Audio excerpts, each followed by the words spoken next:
Hi guys, Aceface back with another video for you, and I'm back with another battle report, and today the Tyranids see another outing on this fantastic Demon world setting. So this is going to be a really interesting game between Demons and the Tyranids. We are playing a practice game for the Conflict Norwich tournament that we're going to, so it's a modified Maelstrom as well as the Eternal War mission.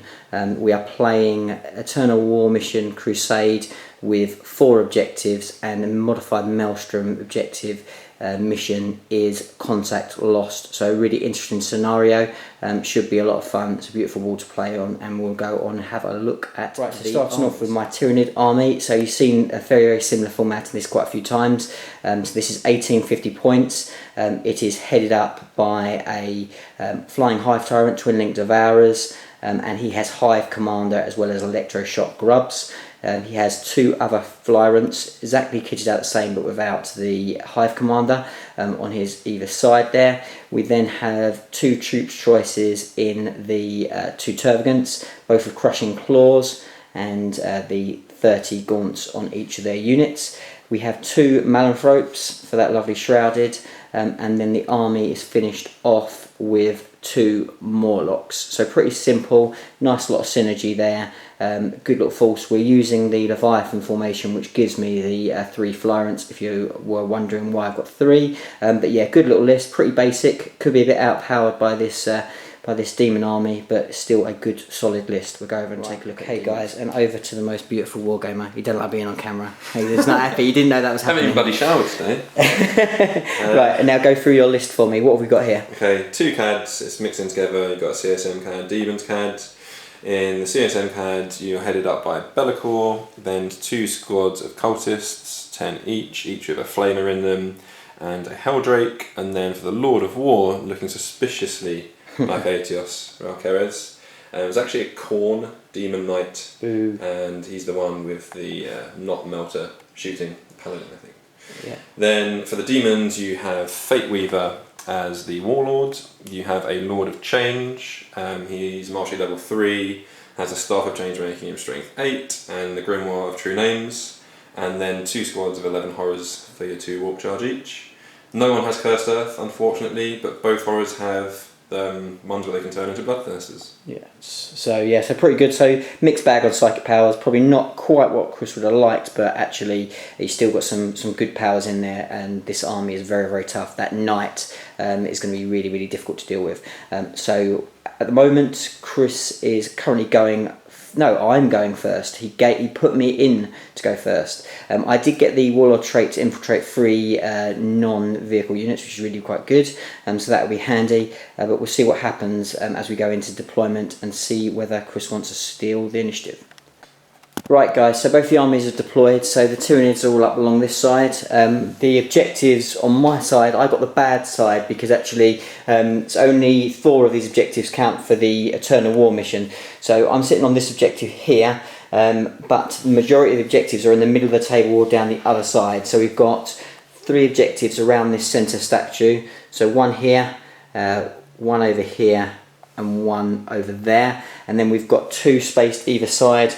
1 by these horrors, and then 1 over here by the Bastion.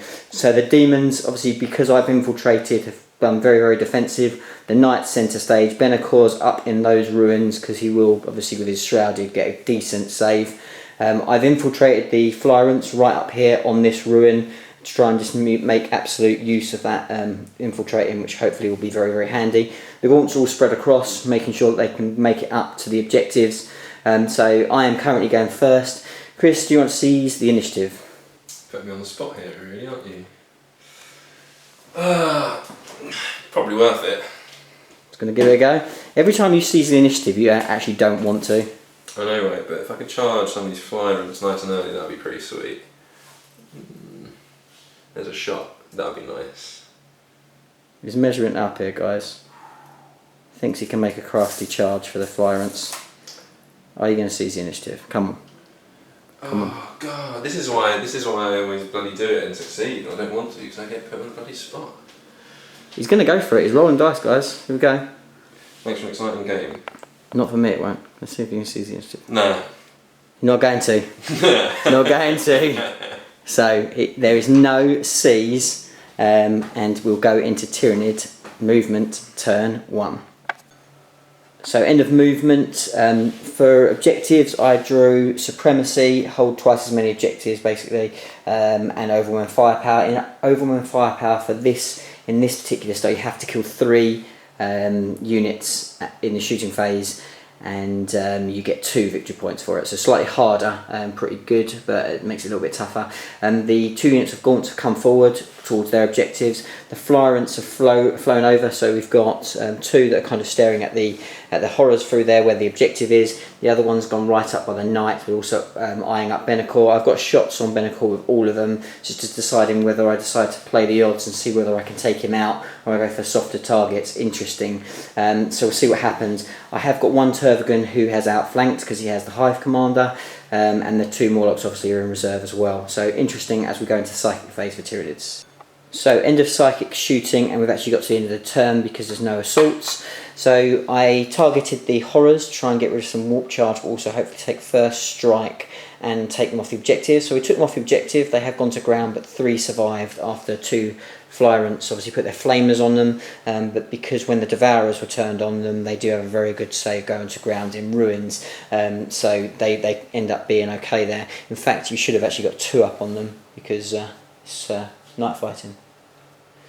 I don't actually think it would have made any difference. I think it generally rolled really hot on them. You rolled up 4s, I think, on all of them anyway. Yeah, so I don't think that made any difference. But then the flyrant shot into the cultists, killed quite a lot of them, but they did hold fast. They didn't run, and that was pretty much it. No other psychic powers. We got some catalyst off on both of the flyrants, so they both got feel no pain. Tried to get a warp blast off on the knight, but was unsuccessful, and that was it. We ran onto that objective there to score that to make sure that we took supremacy. So we took 2 points after the first turn, but no first strike as we go into Demons turn 1. Okay, so end of the movement phase for the Demons. So the 2 Benacor and Fate Weaver Victor striked the Warlord Flyrant. Everything else going forward. The Knight came up through that gap and is kind of making sure he's on the objective, but also potentially looking for a Flyrant to drop. Potentially gives him a strong position. The 2 units, the Horrors and the Cultists, both pinned, so they couldn't move. The Lord of Change came forward, couldn't Vector strike, but put himself in a promising position. And then the Horrors, some of the Horrors moved up into the Bastion. And that's about it. In the Vector strikes himself, I got very, very lucky. Chris rolled pretty poorly, and I made my one. I need to make 1 save, and I made that on his Feel No Pain. So pretty good stuff there as we go into the Psychic and Shooting phase for the Demons. So end of turn 1 for the Demons, pretty uneventful turn after the shooting and psychic phase is finished. So basically everything was buffed, so concentrated mostly on that. So after Fate Weaver getting the Grimoire off, Benacor has got invisibility and has got shrouded, so everything within the range of him is going to have a nice little 2-up if they jink. And that was pretty much it. He did try to attack the Warlord Flyrant, but I managed to get rid of 2 lots of Psychic Streak, and his Flickering Fire did no damage, so pretty good. Didn't score any objectives. His 2 objectives that he needed to get was basically, one is Big Game Hunters, kill a monstrous creature, and the other was Scour the Skies. So great cards to get, but didn't manage to do anything. I didn't take a wound, I didn't take a grounding test, so really, really good for me. But I have got some very resilient demons to deal with. Killed a Gaunt. He did kill a Gaunt. Did kill a gaunt. So he's feeling proud about himself. So yeah, he did kill one gaunt there, and that was just from the warp storm. So I'm very frightened of the warp storm because it's done bad things to me in the past. But he got Slanesh. Did manage to get some 6s, but didn't do any damage apart from killing one gaunt. So we'll now go into turn 2 for the Tyranids. Right guys, so end of movement for Tyranids, pretty good movement. So I got hold objective 2, which is the one that I'm on currently over there by the gaunts, and I got assassinate, kill a character, which again is very achievable. So the Florents that are over by the building have flown over here, 1 foot in cover, the other one not. They're eyeing up the horrors but potentially flying off the board as well. This Tervagan who's come in from reserve, got one of my Morlocks in and the Tervagan outflanked. She's come in this side and birthed some gaunts. She's still not corked, which is pretty nice. The Morlock over the far side sprang up there, wanted to kill a few horrors, take him off the objective. That didn't happen, but stayed on the board, so he is there. Everything else came forward. My Warlord Tyrant, who I knew would be #1 target, has vector striked this prince, or the Lord of Change should I say, and has flown off the board. And that's pretty much it at the moment. So it's very, very cat and mouse, both sides trying to keep their units alive, their key units. Chris's Demons are very, very resilient at the moment, but I'm in a really, really strong position with where I am on the board. So we'll see what happens as we go into the shooting and psychic phase. So another pretty quick, easy turn for me. Not a lot happened. The real frustration was it did take both Florents having to deal with the horrors. I really wanted it to be none of them, but it ended up being both of them, which is a bit of a killer because they will now take some damage this turn. They've got ruins in between them, which will help a little bit, but there's quite a lot of ignores cover, and they also did not manage to get off Catalyst, so they haven't got that. So that's pretty annoying and a bit of a pain. Other than that, not a lot happened. The Gaunts all moved up, tried to take some pot shots at Benacor, didn't do anything. These guys thought about a charge into the night, but decided better just to stay where they are, and the Morlock moved over just a little bit, and that is pretty much it as we go into turn 2 for Demons. Right guys, so end of the movement phase for Demons. He got for objectives behind enemy lines and secure objective 6, which he isn't currently on at the moment, but he's got a guy that he's just moved down, so he will be in range of that one. So he will collect objective 6. So the Benacor and the Lord of Change have both come to the ground. The Grimoire was failed on Fate Weaver. He is -1 in Von, which is quite tasty. They're all eyeing up, going for these Florents that are still on the board. The Cultists have come in on this side, eyeing up the Tervagan, and the Knights come forward to make sure he can try and do some damage onto the Termagants. So it'll be an interesting one. So it's not really going to plan for the Demons, but they've still got a lot of threat and a lot of stuff still alive as we go into the psychic and shooting phase for Demons. Right guys, so end of shooting and psychic phase, and not so good for the Tyranids. So let me make it really, really clear. So even though we are playing an ITC format practice game, in conflict they do not use the restricted D, they use the retarded full flavoured D. And unfortunately, as you can probably guess from my tone of voice, Fate Weaver used his D shooting and did roll that magical 6 to vaporise the other Florent, so with 1 big hit. So in normal ITC that would have been 3 wounds, and we did roll it out for fun, and I did crash and lose the last wound just out of fun. But I am bitter because we do not like the D roll. Both me and Chris both don't like it. It is disgusting, it is stupid, it's ridiculous and retarded, and anyone that uses it is a fool. But anyway, that's what happened. So in the psychic phase, that Florent went down. Other than that, didn't take any more damage from that. The Fate Weaver did fail his Grimoire that was put on him, but then he did get invisibility on him, and also Shrouded is in effect as well, which was... No, Shrouded didn't get in effect. Not in range. Oh, he's not in range of the Shrouded, but it is in range of the other 2. So that was pretty good. The Cultists made the run to get onto that objective. The Knight came down here, did absolute brutal damage with his battle cannon into the Gaunts, cleared out a ton of them, and is potentially going to make the charge in there to see if he can start to do some damage. Over here, the Cultist did flame out the majority of the Gaunts. There was just 1 left. So obviously they're probably not charging, they're going to be probably out of range, but they might have a go, you never know. And that's pretty much it as we go into the assault phase. So pretty brutal for the Demons. They will get a couple of objective points. Now see how much damage the Knight can do as he goes in for a charge. He's going to roll it now. Yeah. And he's easily going to be in. So we'll go into the assault phase and see if he can clear off those Gaunts. Okay, so end of the assault phase, pretty uneventful I suppose. So the horrors actually was complete stalemate between them and the Morlock. The Morlock did successfully hit and run and has moved over this way. Over here the Knight with his stomps and all his attacks did manage to clear out quite a few of the gaunts. There's a few left, they've just consolidated in. And that is more or less it. So Chris will score 2 objectives in that turn, which is pretty good for him, brings him back in contention, and obviously the key thing from that turn is 1 flyer, it is down and out. So we'll see what happens as we go on to movement phase for Tyranids. Right, so end of the whole turn. My battery is actually running out, guys, so sorry, that's amateur error there, but so we're just doing full turn recaps, so apologies there. So in my movement, obviously the Flyrant came back on, and this Flyrant's moved up that way, and we spawned loads of gaunts and haven't corked yet, so which is really, really cool. So both the Turfgans are doing really, really well. So this Turfgan over here and his guys, we chucked some more gaunts in against the Knight to try and slow him down. This train came up here as well as the Morlock to engage the cultists, kill them off, and the other Morlock, a bit of a mad scatter, tried to take the cultists out for that, didn't, but he kind of mishapped a little bit, but thankfully just safe, and he's gone into those ruins in charge distance, unfortunately. Psychic phase didn't manage to get off the catalyst, which is really important, so failed that, which is a bit of a killer. And more importantly, what I needed to do was kill 2 units in the assault phase. I had blood and guts, but I couldn't manage to kill these cultists. They hang on in there, using Fate Weaver's reroll to manage to pass their leadership, not to get overrun. So that was crucial. So really all to play for. It's real kind of very, very strategic, very tactical, but we'll see what happens as we go into the next turn for the Daemons. Right guys, quick recap of that turn. So decent turn for me. So both the 2 princes that were on the ground eyed up the Morlocks, they were their targets. And in Fate Weaver was going to try and keep himself safe by flying off the ball potentially, and potentially target the Flyrants on the way out.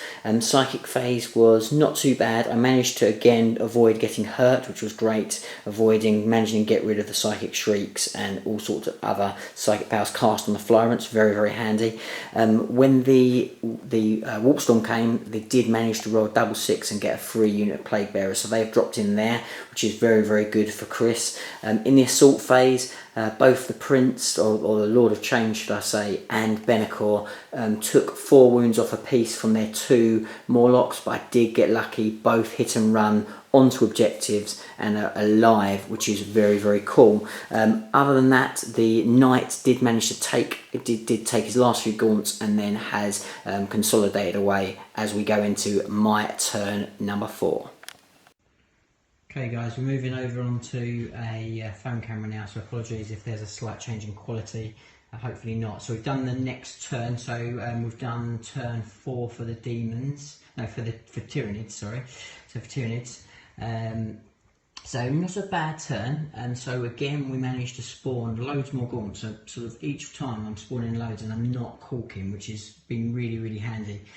So the big chain of 30 gaunts has come up to try and put some pressure on the 2 heavy hitters. That was kind of the main target for this turn. The Malonthrope was eyeing up a potential challenge onto the Flamer that was there, the Exalted Flamer, but I really need some other rolls to go my way for that to be a good choice. The Tyrant over here has come to the ground.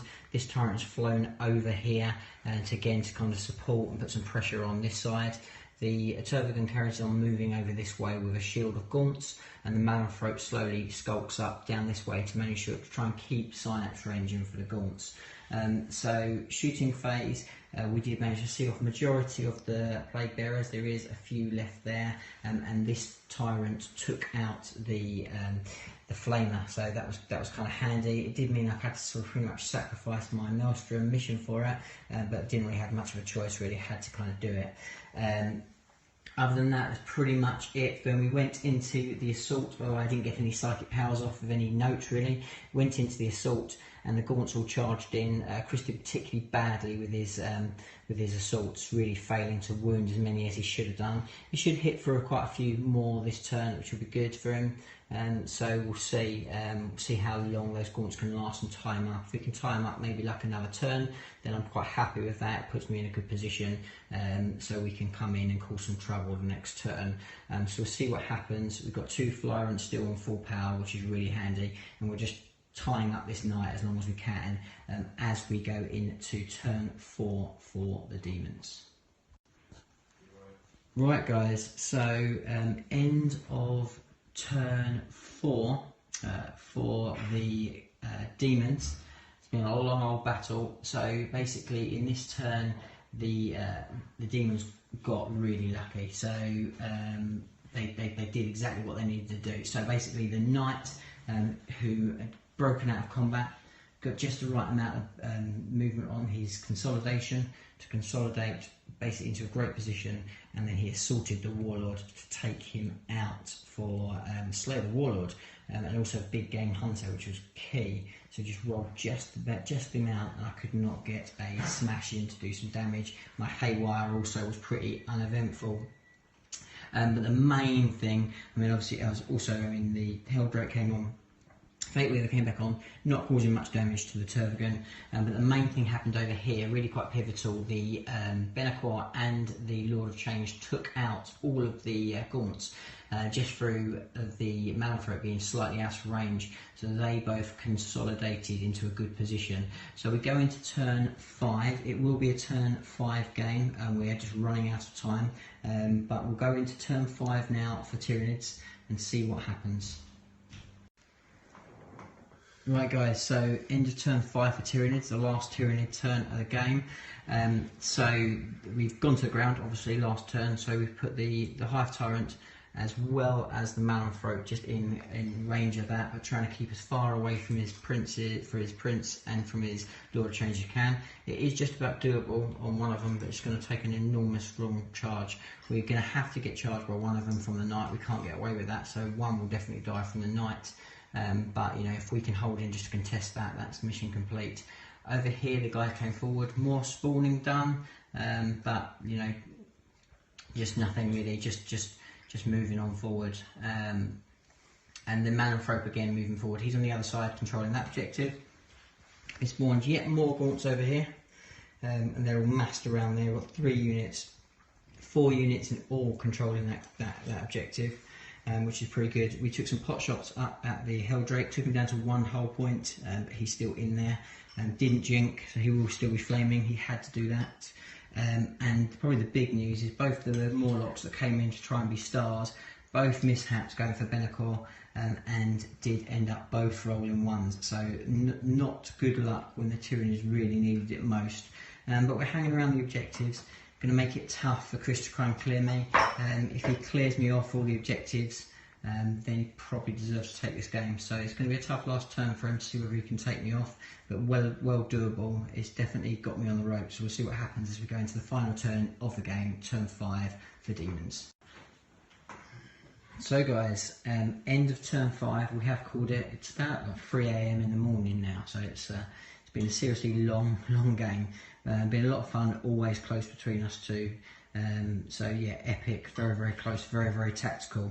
So in the end, in the last turn, it pretty much came down to I was 1 up in Maelstrom. I was holding all of the objectives, well, three of the 4 objectives. But obviously Chris has still got a lot of manoeuvrability to get to contesting distances. So his Helldrake came down to contest that objective. The knight came forward. He did actually take out that Flyrant in the end, but we just kind of left him there because it's the end of the game. Benacor came across to contest against the objective where the Malifaux is. And then these guys, the 2 the Lord of Change and Fate Weaver dropped down there to cause grief to this objective, and that was the one I didn't really kind of see happening. So what Chris did, which was pretty smart, is these 2 guys came down this side to make sure that if they could take out a small line of gaunts, so they would be in a run distance of taking, or not taking, of contesting that objective. he always had on his side the fact that his horrors were holding that objective and I couldn't get close to it. So if they could just hang on to that, which ultimately was what happened, they hang on to that, that would take them the game. So with a lot of psychic powers, I held in there quite well and got some really good saves on some of them, but eventually the gaunts went down, and he made the run to contest that objective to take it. So in the end, as it standed, we both drew the Maelstrom, so we came 6-all in the Maelstrom. As far as the Eternal War mission, I contested that objective with the Malanthrope. We contested that objective with his guys and my big guy. Over here, the Malanthrope also contested that objective with Benacor, so it just came down to the last objective that the Horus took, and because of that he scores 3 points for that. We both currently have Linebreaker, and Chris has Slay the Warlord. So he does win, he wins by 4 points, but it was a really, really good game, very, very close, a very, very disgustingly dirty list Chris has got, but the Tyranids, as always, held their own and did well up until the end.